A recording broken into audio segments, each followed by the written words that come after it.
და არავის არ აქვს უფლება რომ ხელი შეუშალოს მათ ამ თავიანთ რელიგიურ წვრთნელებში.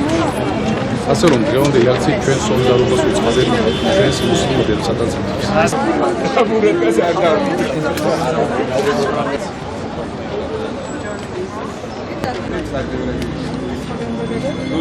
მე ვფიქრობ, რომ და ბოლოდროინდელი მოვლენები ამას ძალიან ნათლად გვიჩვენებს, რომ სხვა განსხვავებული არამართლმადიდებლური რელიგიების წარმომადგენლების მიმართ არის უკვე სისტემური დევნა. ჩვენ გვაქვს უკვე მესამე შემთხვევა სამთაწყაროში, როდესაც ჩვენს თანამოქალაქეებს, მუსულმანებს არ აძლევენ ლოცვის უფლებას.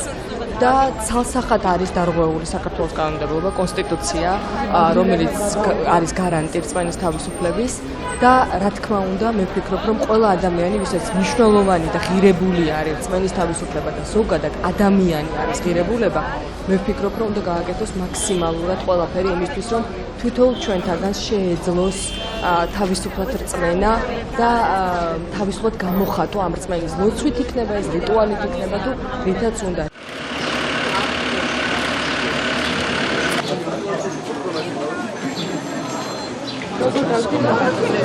Gracias.